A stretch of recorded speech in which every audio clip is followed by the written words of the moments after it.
શ્રી દુર્ગા સપ્તશતીનો ભાવાર્થ. શ્રી ચંડી પાઠનો 9મો અધ્યાય. નિશુંભનો વધ. ધ્યાન મંત્ર. જેમની આભા બંદૂક પુષ્પ જેવી અને સુવર્ણ સમાન કાંતિ છે, હસ્તમાં સુંદર અક્ષમાલા, પાશ, અંકુશ તેમજ વરદ મુદ્રા ધારણ કર્યા છે. અર્ધચંદ્રના આભૂષણથી મસ્તક ઝળહળી રહ્યું છે, એવા 3 નેત્રવાળા અર્ધ અંબિકેશની મૂર્તિનો હું નિરંતર આશ્રય કરું છું. રાજા બોલ્યા, હે ભગવન, રક્તબીજના વધ અંગેનું દેવી ચરિત્રનું અદ્ભુત મહાત્મ્ય આપે મને કહી સંભળાવ્યું. રક્તબીજના મૃત્યુ પછી અતિ ગુસ્સે થયેલા શુંભ અને નિશુંભે જે કંઈ કાર્ય કર્યું હોય તે સાંભળવાની પણ મને ઈચ્છા છે. ઋષિ બોલ્યા, રક્તબીજ મૃત્યુ પામ્યો અને યુદ્ધમાં સૈન્યનો નાશ થયો ત્યારે શુંભ અને નિશુંભ દૈત્યો અત્યંત કોપાયમાન થયા. પોતાના મહાન સૈન્યને આમ હણાયેલું જોઈ નિશુંભ કોશે ભરાયો અને મુખ્ય અસુર સેનાને લઈ દેવી તરફ આગળ ધસી ગયો. તેની આગળ પાછળ અને આજુબાજુમાં મહાન અસુરો હતા. તેઓ ખૂબ ક્રોધે ભરાયેલા હતા અને હોઠ ભીસી દેવીને હણવા માટે ધસી આવ્યા. માતૃગણો સાથે યુદ્ધ કરી દેવી ચંડિકાને હણવા માટે મહાપરાક્રમી શુંભ પણ પોતાના સૈન્યથી વીંટળાઈને ક્રોધપૂર્વક આવી પહોંચ્યો. ત્યાર પછી જાણે ત્યાં વાદળો વરસતા હોય તેમ તીરોનો મારો ચલાવતા શુંભ અને નિશુંભ તથા દેવી એ બે વચ્ચે ભીષણ યુદ્ધ થયું. તે બંનેએ છોડેલા બધા તીરો દેવી ચંડિકાએ પોતાના બાણ સમૂહો વડે છેદી નાખ્યા તથા શસ્ત્રોના વરસાદથી બંને અસુરાધિપતિને ઘાયલ કર્યા. નિશુંભે પોતાના હાથમાં તીણી ચકચકતી ધારવાળી તલવાર અને ઢાલ રાખી દેવીના વાહન ઉત્તમ સિંહના માથા પર પ્રહાર કર્યો. આ રીતે પોતાના વાહન પર હુમલો થવાથી દેવીએ ઉત્તમ ખુરપી કાઢી નિશુંભની શ્રેષ્ઠ તલવાર અને 8 ચંદ્રકવાળી ઢાલને પણ છેદી નાખી.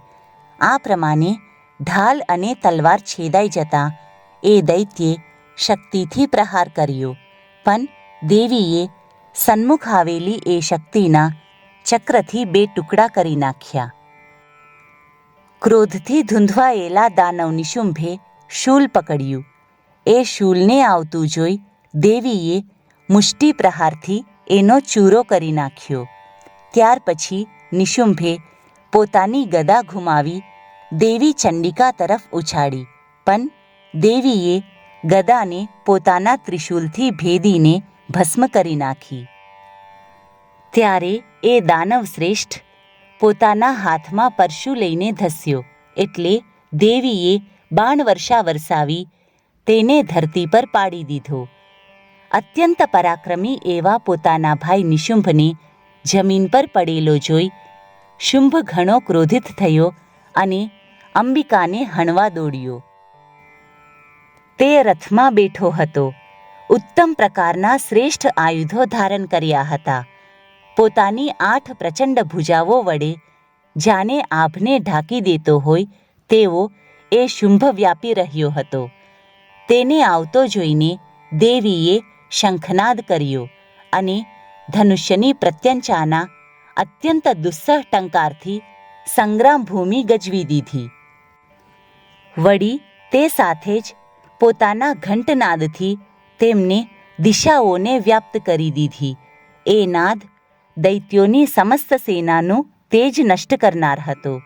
ત્યારબાદ મદમસ્ત ગજરાજો પણ જે સાંભળીને પોતાનો મદ મૂકી દે એવી મહાગર્જના દેવીના વાહન સિંહે કરી અને તેથી આકાશ, પૃથ્વી અને 10 દિશાઓ ગુંજી ઉઠી. હવે પછી કાલીએ ગગનમાં ફાળ ભરી ઉછળી પોતાના બંને હાથથી પૃથ્વી પર પ્રહારાઘાત કર્યા. એથી એવો ભયંકર અવાજ થયો જેનાથી અગાઉના બધા શબ્દનાદ શાંત થઈ ગયા. ત્યારબાદ શિવદૂતીએ દૈત્યો માટે અમંગળ અટ્ટહાસ કર્યું, જેના શબ્દોથી બધા અસુરો થથરી ઉઠ્યા અને શુંભને અત્યંત ક્રોધ ઉપજ્યો. એ સમયે દેવીએ શુંભને કહ્યું, દુરાત્મા, ઊભો રે, ઊભો રે. ત્યારે આકાશમાં રહેલા દેવોએ જય હોના પુકાર કર્યા. શુંભે આવીને ભડભડતી જ્વાળાઓ યુક્ત ભીષણ શક્તિ ચલાવી. અગ્નિમય પર્વત જેવી એ શક્તિ આવી કે તરત દેવીએ તેને મહાન ઉલ્કાથી તરત દૂર ઉઠાવી દીધી. એ સમયે શુંભના સિંહનાદથી ત્રણે લોક ગાજી ઉઠ્યા. હે અવનીપતિ, એના પડઘાથી ભયંકર નાદ ઉઠ્યા અને તેના કારણે અન્ય સર્વનાદ દબાઈ ગયા. શુંભે ચલાવેલા બાણોને દેવીએ અને દેવીએ છોડેલા બાણોને શુંભે નાશ કર્યો અને આમ એકબીજાના ઉગ્ર બાણોના સેંકડો હજારો ટુકડા કરી નાખ્યા. ત્યારે ચંડિકાએ ક્રોધમાં આવીને એ શુંભ પર શૂલથી પ્રહાર કર્યો. આમ ઘાયલ થતાં તે બેહોશ થઈને પૃથ્વી પર પટકાઈ પડ્યો. એટલામાં નિશુંભને ભાન આવ્યું. તેને ધનુષ ઉપાડ્યું અને બાણો દ્વારા દેવી, કાલી તથા સિંહને ઘાયલ કરવા માંડ્યા. ફરી એ દૈત્ય રાજાએ પોતાના 10,000 હાથ બનાવી ચક્ર અને આયુધોના પ્રહારથી ચંડિકાને આચ્છાદિત કરી દીધા. ત્યારે દુર્ગમ પીડાનો નાશ કરનારા ભગવતી દુર્ગાએ કોપાયમાન થઈને પોતાના બાણો વડે એ દૈત્યના ચક્રો તથા બાણોને કાપી નાખ્યા. આ જોઈને નિશુંભ દૈત્ય સેનાની સાથે ચંડિકાનો વધ કરવા માટે હાથમાં ગદા લઈને ધસમસતો વેગપૂર્વક દોડ્યો. નિશુંભને આવતો જોતા ચંડિકાએ તરત જ તીક્ષ્ણ ધારવાળી તલવારથી તેની ગદા કાપી નાખી. એટલે એ દૈત્યે હાથમાં શૂલ પકડ્યું. દેવતાઓને પીડા આપનાર નિશુંભને આ રીતે હાથમાં શૂલ લઈને સામે આવતો જોઈને ચંડિકાએ વેગથી ચલાવેલા પોતાના શૂલથી તેની છાતી વીંધી નાખી. તેની છાતી શૂલ વડે છેદાઈ જતા તેમાંથી એક બીજો મહાબળવાન અને પરાક્રમી પુરુષ પ્રગટ થઈ ઊભી રે, ઊભી રે એમ બોલવા લાગ્યો. એ બહાર નીકળેલા પુરુષની વાત સાંભળીને દેવી ખડખડાટ હસી પડ્યા અને ખડગથી તેનું માથું છેદી નાખ્યું. એટલે એ પૃથ્વી પર પડી ગયો. ત્યારબાદ સિંહ પોતાની દાઢ વડે અસુરોની ગરદનના ભયંકર રીતે ચૂરા કરી ખાવા લાગ્યો અને આ બાજુ કાલી તથા શિવદૂતી પણ અન્ય દૈત્યોને ખાવા લાગી. કૌમારીની શક્તિથી કેટલાય દૈત્યો છેદાઈ ગયા. બ્રહ્માનીના મંત્રપૂત જળથી નિસ્તેજ થઈને કેટલાય અસુરો ભાગી ગયા. તો વળી કેટલાય દૈત્યો માહેશ્વરીના ત્રિશૂળથી વિંધાઈને ભોય ભેગા થઈ ગયા. તો કેટલાકનું વારાહીના જબડાથી દડાઈને પૃથ્વી પર જાને કચુંબર થઈ પડ્યું.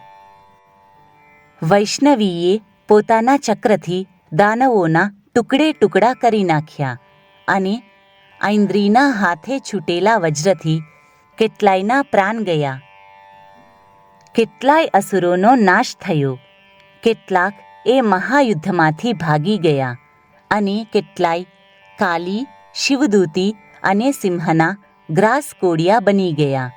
શ્રી માર્કંડેય પુરાણના સાવર્ણિક મન્વંતરના દેવી મહાત્મ્યમાં નિશુંભ વધ નામનો 9મો અધ્યાય સમાપ્ત.